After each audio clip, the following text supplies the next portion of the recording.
The man outside the Gatithi sparkled that evening, Dot. It was one of those nights where the sky looked like velvet and the stars almost whispered secrets. Chandeliers hung like frozen fireworks in the grand ballroom of the Royal Elysian Hotel. People in tuxedos and designer gowns moved around as if they belonged to another world. Outside the entrance, a man stood still. He wore a simple gray jacket and held a worn backpack. His shoes had scuff marks on them. He looked calm, but something in his eyes said he'd walked a long road to get here. His name was Sundar. Sundar Pichai. He wasn't invited. He had flown. And from San Francisco just hours before, taking an economy seat on the red-eye flight, barely sleeping. This event called the Vision Summit was where some of the most powerful tech minds gathered. It was the kind of room where billionaires shook hands, ideas were bought for millions, and egos flew higher than drones. Sundar didn't come to show off. He came to listen, maybe to share something, maybe to learn. He believed learning never stopped, no matter how far you'd come. But at the door, a tall man in a black suit raised his hand. Name? He asked without looking up from the clipboard. Sundar. Smiled gently. Sundar Pichai. The man looked down at the list. His eyes moved quickly.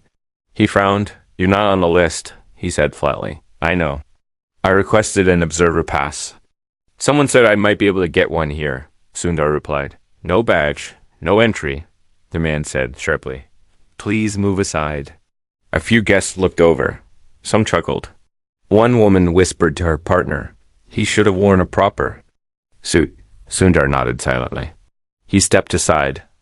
The doorman turned to another guest, completely forgetting him. Sundar didn't move away. He sat on a stone bench a few feet from the entrance.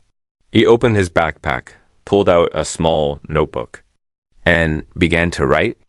Maybe it was a habit from years ago when he was a student in India, scribbling ideas late into the night under a weak light bulb dot inside the ballroom. People applauded a speaker on stage. Cameras flashed. Drinks CLINKED dot outside. A few drops of. Rain began to fall. A young intern dressed in a crisp white shirt stepped out to take a call.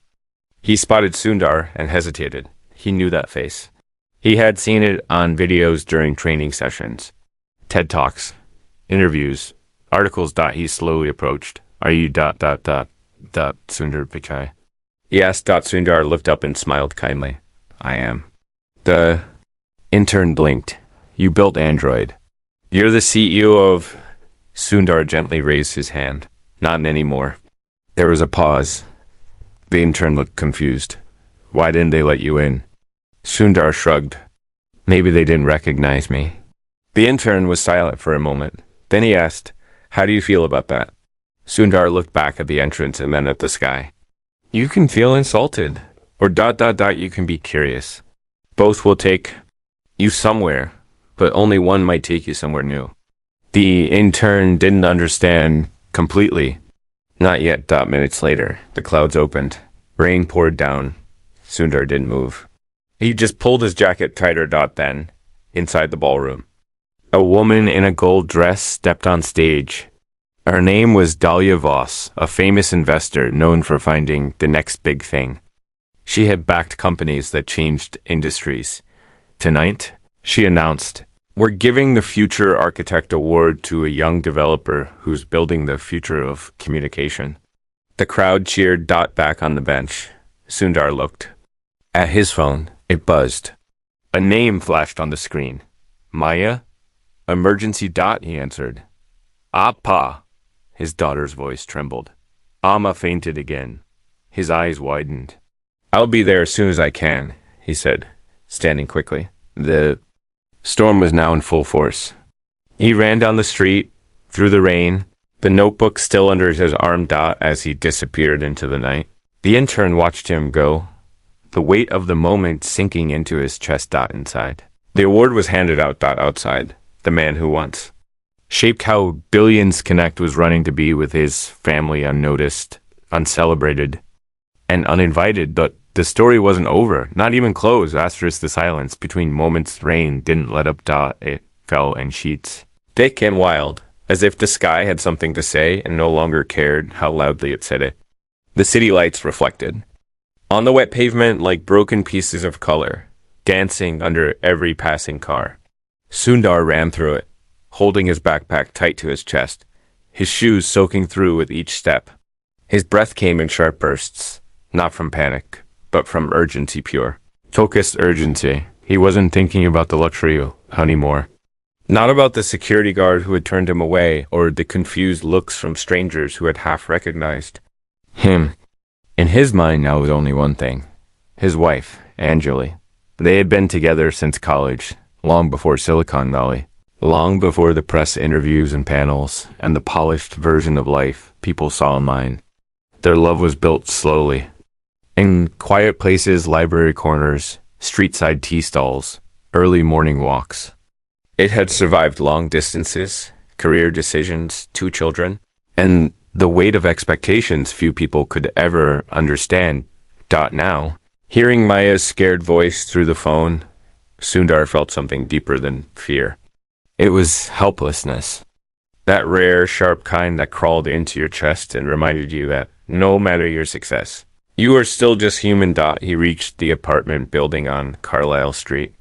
The lights were out in the lobby, some power issue, maybe the storm.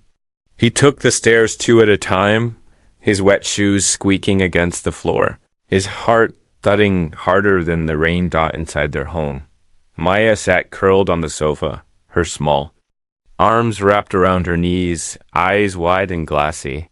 The room smelled faintly of turmeric and jasmine oil. Nearby, in the bedroom, Anjali lay on the bed, pale and motionless. Sundar went to her, kneeling by her side. He touched her forehead. It was damp, but not with sweat. Just cold. Anjali, he whispered, brushing the hair from her face. Her eyes fluttered open.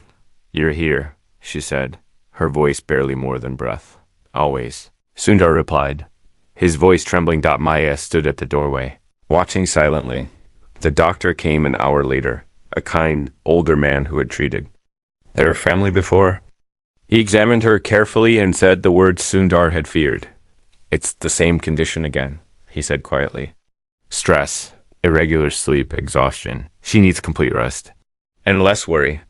The doctor left after giving instructions, and the room fell into a silence that felt too heavy for the walls. Sundar sat beside Anjali and held her hand. Outside, thunder rolled, but the storm inside him had already begun. He had given so much of himself to the world, his time, his ideas, his effort, his presence. But now, in this small apartment far from the glitter of corporate stages, he realized how much of that time had come at a cost, and the cost had a name. 2 names, actually, Anjali and Maya. Later that night, after Anjali had fallen asleep, Sundar stood by the window, staring out at the city. Maya came up beside him. Appa, she said softly. Do people not know who you are anymore? He looked down at her, surprised. She continued. You're in so many videos. Why didn't they let you in tonight? He smiled sadly. Because I wasn't wearing a badge, he said. Maya furrowed her brow. But you're still you. He nodded. Yes, but the world often sees what it's told to see. She thought about that. Will you go back? She asked. He paused. Not to be seen, but maybe to remind them. A few days passed. The sky cleared. Anjali's strength returned little by little. Sundar cooked breakfast each morning. Terrible dosa, better toast. He turned off his phone more often. He walked Maya to school. He started reading again, not reports, not shareholder decks, but real books. Old stories, poetry, even a little science fiction. But something stirred in him. A quiet fire. He didn't care about being turned away from the event. He didn't need applause or recognition. But he knew that what he had seen, the arrogance, the exclusion, the quiet way people judged worth by clothes or posture or lists was a pattern. And patterns, like codes, could be rewritten. A week later, an email arrived. It was from the intern. The one who had recognized him outside the hotel. His name was Amit. He had written a short, honest note. I've never forgotten what you said about curiosity, he wrote. It made me rethink how I want to grow in this industry. Thank you. A few hours after that, Sundar received another email. This one wasn't from a young intern. It was from a studio executive in Singapore. The subject line read, "An idea for you, one that reaches." Everyone got curious. Sundar opened it. The executive had seen a clip. It wasn't from the event. There were no cameras there. It was from a passerby. Someone who had filmed Sundar speaking to meet in the rain, notebook in hand, soaked but calm. The video had been uploaded to a small tech blog and had quietly gone viral. No one could believe the man outside the gate was the same one who had once introduced Android to the world. People were talking. But more than that, they were asking how did we forget what real leadership looks like? The studio's offer was simple. They wanted to do something new. They wrote, not a film, not a documentary, something live, something real, a conversation with the world. You choose the stage. We broadcast it. Sundar stared at the screen. He didn't respond right away. Asterisk instead. He closed his laptop, walked to the kitchen, and made 2 cups of tea. One for himself, one for Njali. As they sipped quietly. He said, "How do you feel about Singapore?" Anjali raised an eyebrow. "For what?" "For starting something," he said. "Something small. That might just go far." That night, he opened the notebook again, the one he had held in the rain. On the first page, he wrote a new title. The gate was never locked in below it. A single line. If they don't let you in, build a door no one can close. Asterisk a stage no one expected. Airplane cut through the clouds like a whisper in silence. Outside the window, the world stretched endlessly, oceans folding into the sky, sunlight painting soft gold across the wing. Inside, Sundar sat still, a cup of warm tea in one hand, the notebook in the other. His pen moved slowly, carefully, as if each word needed to be chosen not just for its meaning, but for its weight. Singapore wasn't a decision made on impulse. It was a decision born from stillness. He had spent years on stages. Keynote presentations, board meetings, international forums. But those were places filled with noise of clapping, of anticipation, of ego. Now he wanted something else. Something quiet but loud in meaning. Something humble but powerful in reach. When the studio executive first suggested the live broadcast, Sundar almost said no. Not because he doubted the idea, but because he doubted the world was ready to listen for the right reasons. But something in him had changed. The moment he had been turned away at luxury event didn't hurt. Because of pride, it hurt because it revealed something bigger.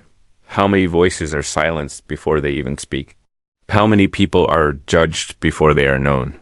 How many are told they're not enough unless they arrive dressed in expectation? He remembered his mother's hands folding laundry on the rooftop of their house in Chennai. How she would hum old Tamil songs while the wind played with the corners of wet saris. She had no stage, no applause, but she had strength.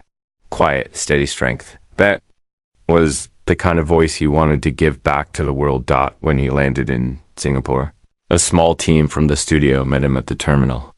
There were no red carpets, no flashing cameras. Just a quiet young woman holding a handwritten sign that read welcome. Sundar. They took him to a modest hotel overlooking Marina Bay. Clean lines. Soft lighting. Peace. The next morning he was shown. The venue. It wasn't what he expected. It wasn't a theater or a studio. It was a long-abandoned library on the edge of town. Tall ceilings, broken windows, vines growing through cracks in the walls. The studio had recently bought it, restoring only what was needed, leaving the rest to memory. We thought this might suit the message. The producer said gently. Sundar walked through the space slowly. His fingers brushed against the shelves. That once held thousands of stories. Now they stood empty, but not forgotten. It felt right. The broadcast was set for a week later. In that time, Sundar prepared not a speech, not a slideshow, but a story. His story. Not the one told by media or magazines, but the one no one had heard. He wrote in his notebook each day, not planning lines, but asking questions. What do we do when the world says no? Who do we become when no one is watching? What matters when nothing else does? Outside the library, A few local teens peeked through the iron fence each day, curious about the man inside. One of them, a boy with a tattered backpack, approached him on the third evening. "Sir," he said shyly, "are you a teacher?" Sundar looked up and smiled. "Yes, in a way. What do you teach?" He paused, thinking. "I teach mistakes." "And what to do after you make them?" The boy nodded, not fully understanding. But somehow comforted. Word spread. The studio hadn't promoted the broadcast with fanfare. They released only one short trailer. It showed Sundar sitting in the abandoned library, holding his notebook, saying a single line. "Sometimes the most important room is the one they didn't let you into." The video spread like wildfire. People didn't know what the broadcast would be. They just knew it was different. One comment under the video read, "I don't know why this gives me chills." I think we've all been that person outside the door. By the night of the broadcast, over 18 million people had registered to watch it live. From college dorms in Seoul to small coffee shops in Kenya to living rooms in San Jose, people waited, not for a product reveal, not for a polished performance, but for something real. The lights dimmed in the library. The cameras rolled. There were no special effects, no music, just a single lamp on a wooden table, a chair, and Sundar. He looked tired, not exhausted, but real. Not a CEO, not a brand. Just a man. He began softly. "My name is Sundar. Some of you may know me from my past work. Some may not. But tonight, I'm not here to talk about what I've built. I'm here to talk about what tried to break me." He spoke for 25 minutes. Not scripted, not memorized, just spoken. He told them about the first time he felt invisible in a classroom full of louder kids. He told them about carrying his father's dreams on his shoulders, not because he was told to, but because he couldn't bear the thought of wasting the chance his father never had. He told them about failures, ideas that didn't work, promotions he didn't get, rooms he was laughed out of. And then he told them about that night in Los Angeles, the luxury event. The moment the guard had looked at him and decided he didn't belong, he said, "It wasn't the door that hurt me. It was what the door represented." It reminded me that too many of us are still measured by surface, not substance. He paused, then looking into the camera. "But I want to tell you something." His voice grew steadier. "You don't need to be seen to be valuable. You don't need to be heard to have a voice. You just need to keep showing up with honesty, with humility, and with heart." He picked up his notebook and opened it. "This is what I've been writing since that night," he said. "It's called The Gate Was Never Locked." He read a few lines. They weren't poems. They weren't quotes. They were moments. A note from Maya that read, "Love you, Appa. Even when you burn the toast." A reminder from Anjali. "You're not failing. You're choosing." A question to himself. What will you leave behind that isn't built with code? When he finished, the screen faded slowly to black. No music. No credits. Just a message. "Thank you for listening." The response was immediate. Not loud. Not viral in the way trends are viral. But deep, personal. Letters began pouring in from around the world. A single mother in Brazil who had been turned away from a job interview because of her accent. A teenage girl in Malaysia who had been told she wasn't leader material. An elderly man in Morocco who had given up speaking at community meetings because he thought no one cared what he had to say. They all wrote the same thing in different words. "Thank you for reminding me that I matter." Sundar read each one. He didn't reply with advice. He replied with a new question. What will you do with the silence they gave you? The world didn't erupt overnight. But in small rooms, in quiet corners, something had shifted. And somewhere back in California, a certain event coordinator opened his email and saw a video clip titled "The Man You Turned Away Built a Door." He clicked it. And he watched. From start to finish. Without saying a word. Asterisk echoes that don't fade days after the broadcast passed like quiet waves, gentle but unrelenting, not fast, not slow, just steady. Each one bringing something new, a message, a reflection, A door quietly opening somewhere in the world. The library where Sundar had spoken remained untouched. Dust still clung to the wooden beams. The vines still crept along the windows. But now, every afternoon, people came. They didn't come for selfies. They didn't come for spectacle. They came to sit. A mother and her son, an old teacher and his former student, a young coder with a cracked laptop. They came to sit where Sundar had sat, to write where Sundar had written, as if that place had become more than wood and stone, as if it had become a mirror one that showed people not who they were told to be, but who they quietly were. Underneath everything, Sundar didn't return to Silicon Valley right away. He stayed in Singapore, not in meetings or interviews, but in silence. He walked every morning before sunrise. He wandered the quieter neighborhoods. No assistants, no agenda. Just a folded notebook in his pocket and a thermos of tea in his hand. He would stop at small cafes, talk to strangers when they were open to it. Not about technology, about life. About how people make decisions when they're not being watched. He met a man who repaired umbrellas, just umbrellas. He had been doing it for 27 years. Don't you get bored? Sundar asked gently. The man grinned. Only when I forget why I started. When I remember, I keep going. Simple words. But they landed deep. Sundar jotted them down later that night. Remembering why you started is the only way to survive when it all feels small again. Back home, the broadcast had left ripples in places Sundar didn't expect at universities. Professors were now playing the clip in ethics classes, not as a case study of success, but of presence. At small companies, founders were printing out the line, "You don't need to be seen to be valuable," and taping it to their walls. The change wasn't loud. It wasn't flashy, but it was real. Meanwhile, in Silicon Valley, a conversation began to spread, unofficial, but undeniable. Did you see it? How did he pull that off without a single sponsor? He made more impact with a chair and a notebook than half of us do with full productions.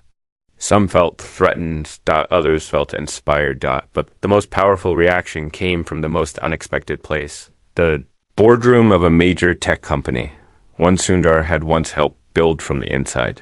For years, he had been the calm voice in the storm, the reason behind decisions, the person who reminded everyone to think not just of the product, but of the people. After stepping down, others had taken over. Louder voices, faster hands, quicker profits. But now, watching him redefine what a message could be, some of them were beginning to question, not just the company's direction, but their own at. One meeting, someone said, maybe we forgot who we were when we stopped listening to people like him. No one argued. Back in Singapore, Sundar sat alone at the old library. A letter arrived that morning. Hand delivered. No return address. He opened it carefully. It read, "Dear Sundar, I saw the broadcast. I watched every minute. And for the first time in a long time, I felt like someone was talking to me, not at me.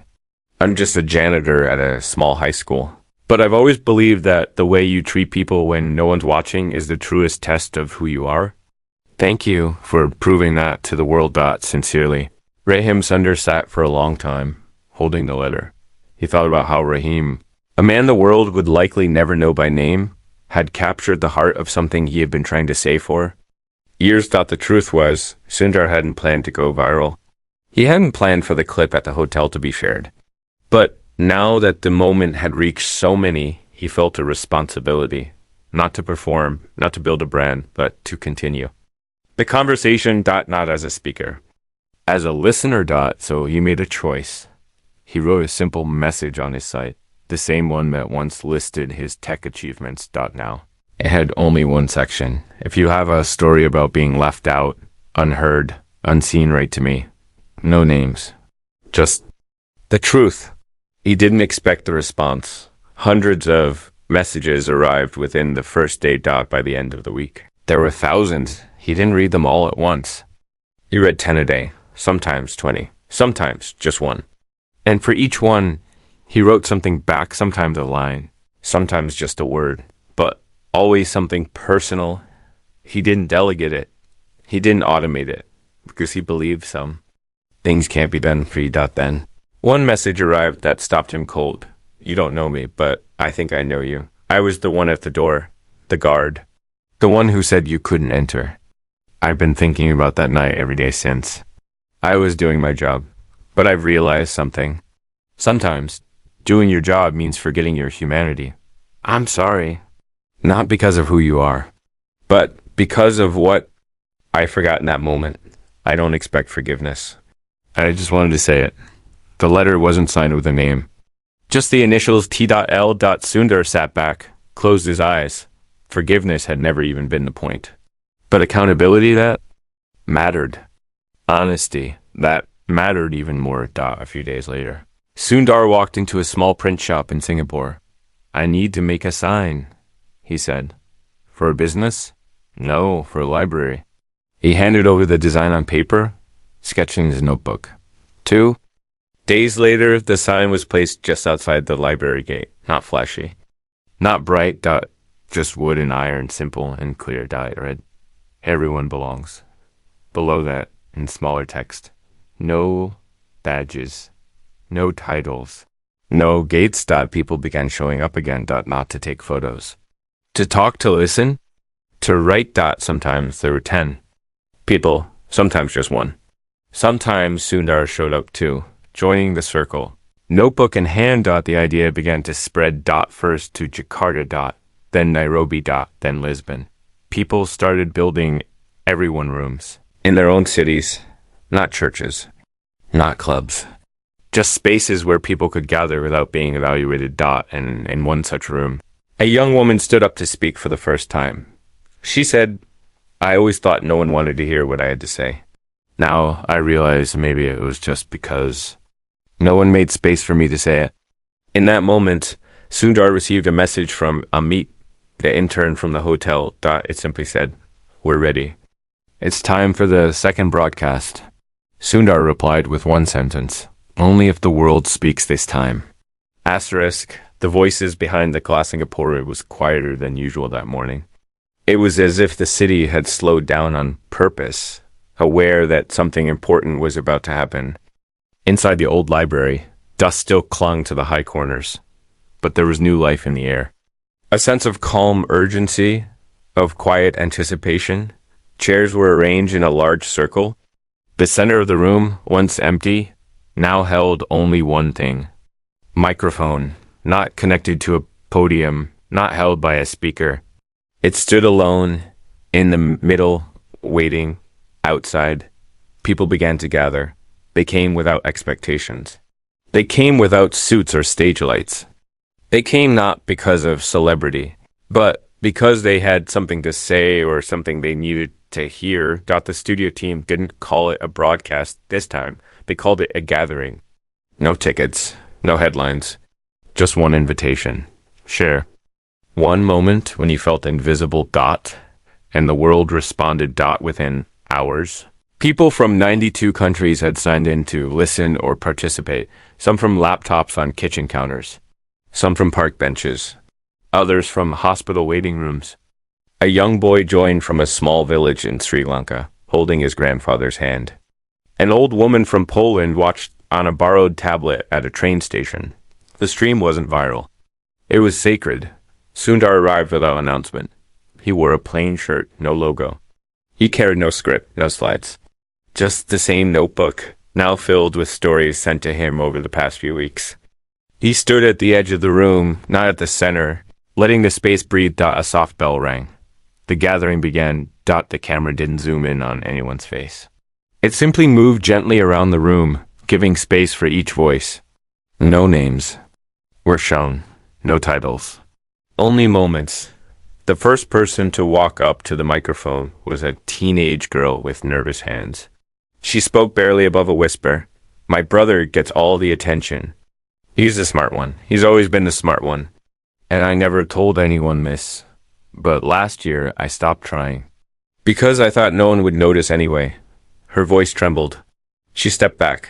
The silence after her words wasn't empty. It was filled with breath, with memory, with the sound of people realizing they too. I once stopped trying dot. Then a man walked up. His shirt was wrinkled. His shoes were old.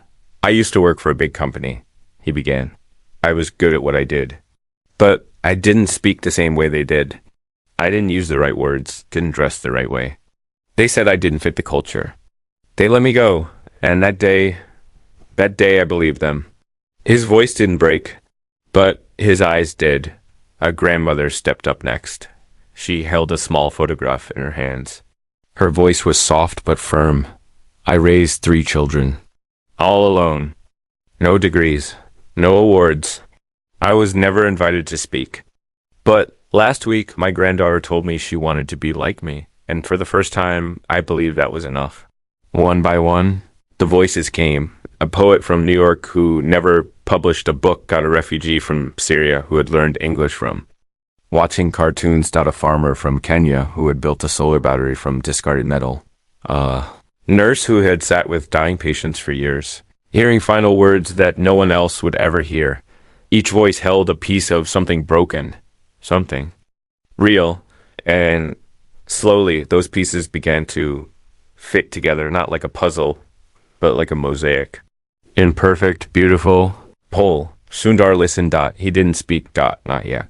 He stood beside the camera operators, his notebook clutched in both hands, his eyes fixed on the people who had once lived behind the invisible glass of society's attention. Finally, someone asked the question everyone had been waiting for. A young man stepped to the mic, voice steady but unsure. What do we do after this? He asked. What happens after the stories are told? The room went still. Sundar stepped forward. Not to the center. It's close enough. He looked around the circle, then spoke slowly, gently. Stories are not just to be told. They are to be held. And when you hold someone's story, you are holding a part of their truth. He paused, then continued. The world teaches us to compete, to be the loudest, the brightest, the most seen. But sometimes the most important thing you can do is sit beside someone and they're quiet. He pointed toward the notebook. I've read hundreds of letters over the past few weeks, some filled with pain, others with questions. But almost every single one began with the same sentence. He opened the notebook and read aloud. I don't think this will matter, but ... He looked up again, and yet here we are. And it does matter. The young man nodded slowly. Others wiped their eyes. The gathering went on for hours. No one rushed.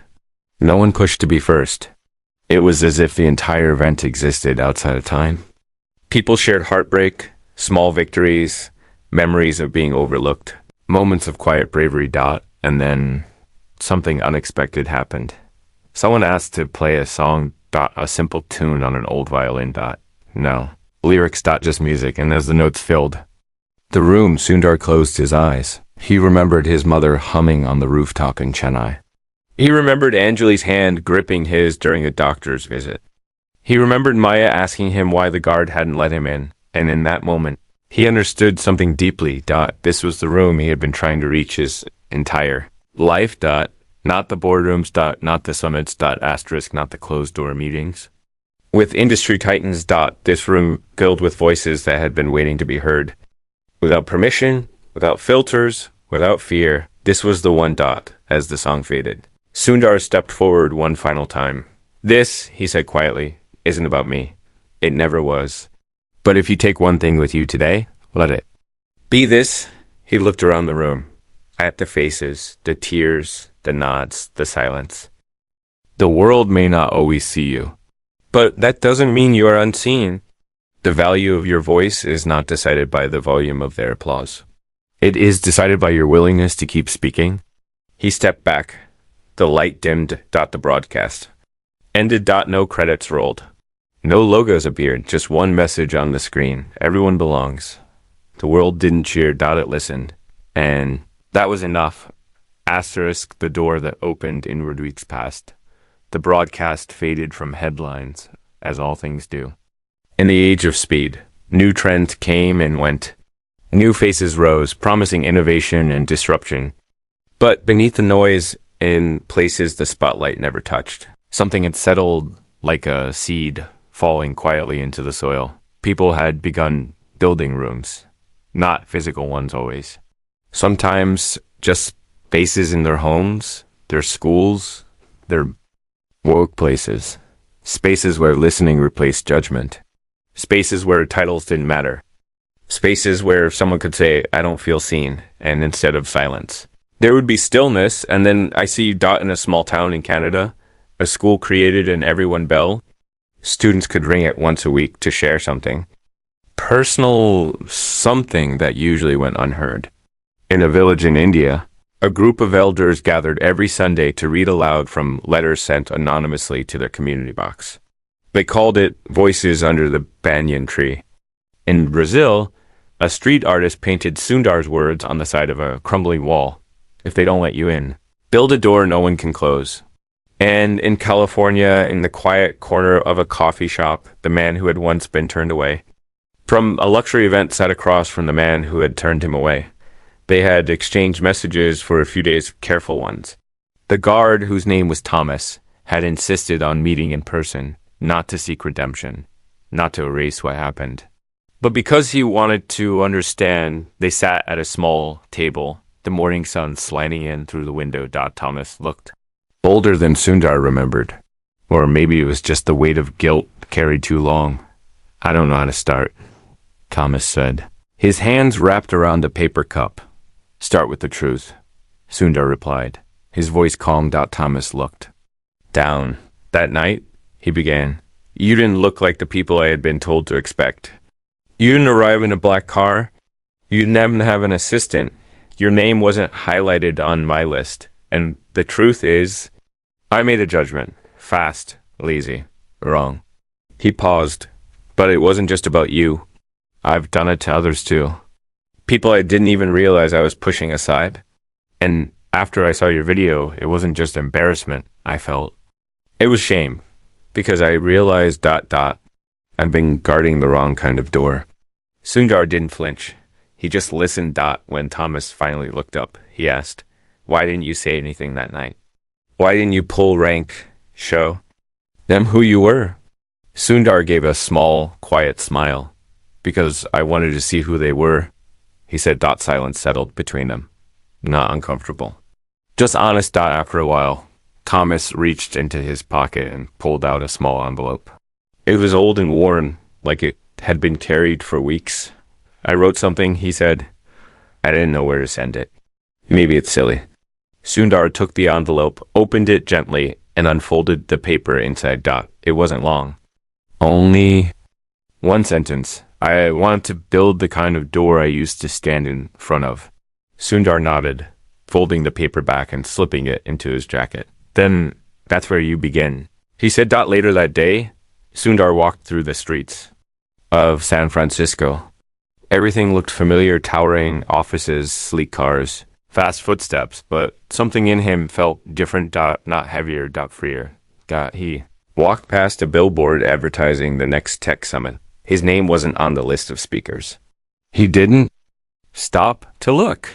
He walked past a bookstore window and saw a child reading aloud to her younger brother. They laughed at something silly. Their faces pressed together under the warmth of a yellow lamp. He stopped there, just for a moment, but then kept walking.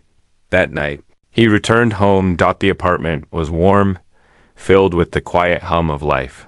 Maya sat at the kitchen table, scribbling in a notebook. Anjali stood by the stove, stirring something that smelled like cumin and ginger. Sundar stepped inside, set down his bag, and stood in the doorway, watching. Anjali looked over and smiled. Long day? She asked. He nodded. The good kind. Maya looked up. Did anyone recognize you? He laughed softly. No. And that's the best part. Maya tilted her head. Why? He walked over, sat beside her, and opened his notebook. It was nearly full now.